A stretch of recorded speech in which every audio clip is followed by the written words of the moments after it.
Hey Internet, Harris here. You have most likely heard of Blue. They're probably the most reputable brand in terms of desktop microphones.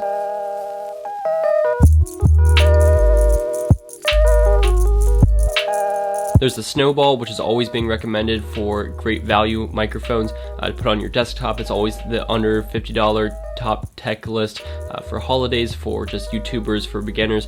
There's the Yeti, which has always been a staple for a lot of creators on their desks. A nice, sturdy, really good looking microphone that delivers really clean audio.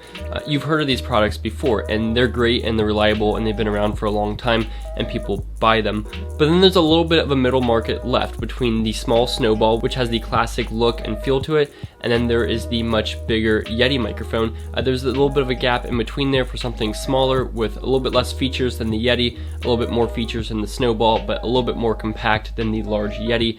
And that is exactly what Blue Microphones has with the Yeti Nano microphone. I really like it, it's really good, and it's a great product in between the Snowball and the full-size Yeti. Let's go ahead and take a look at what this brand new microphone offers and see if it is right for you. Dimensionally, this comes in at 8.3 inches tall and weighs about 1.4 pounds, so definitely a nice size decrease from the full-size Yeti. It's built extremely well and has that both timeless but also throwback look going, and looks like a multi-$100 mic. That's great. Up front is the monitor gain control and mute button with a nice color indicator, and on the rear is a button with a simple function switching between cardioid or omnidirectional, as you can hear now, and back to cardioid, but there's no gain control, a missing feature from the full-size Yeti. The bottom features the headphone jack and micro USB cable, a difference between the mini USB cable on the full-size Yeti, but I wish it was on the back instead of the bottom because the cable doesn't look very good hanging from the bottom and can also block certain stands because of the charging cable poking through.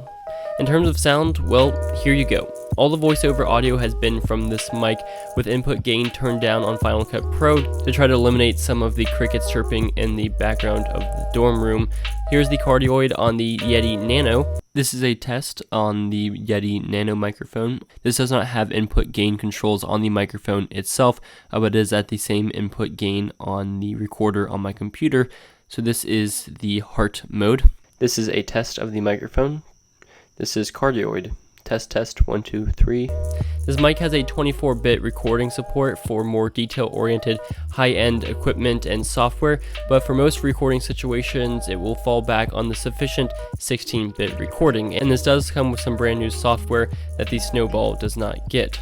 The microphone is super easily removed from the stand for mounting circumstances, and using it with different adapters including the included 3/4 inch thread, but be wary of the charging cable getting in the way like I mentioned.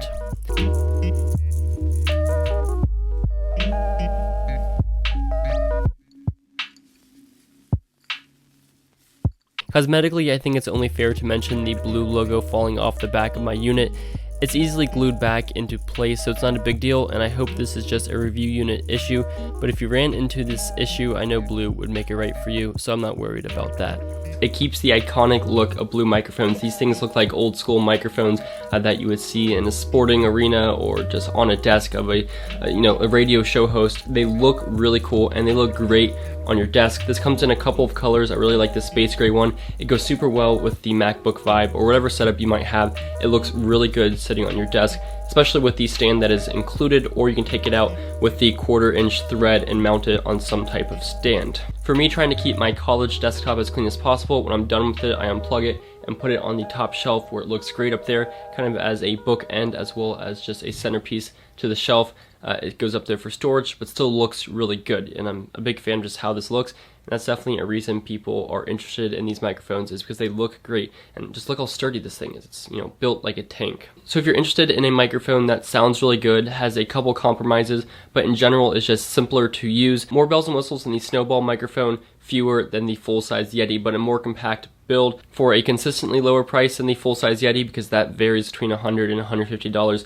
This is a really good option. It takes up less space, it's dead simple to use, but still has a little bit more control. I definitely recommend this, and if you are interested in checking it out, a link will be down in the description. Thanks for watching. We'll see you in the next video.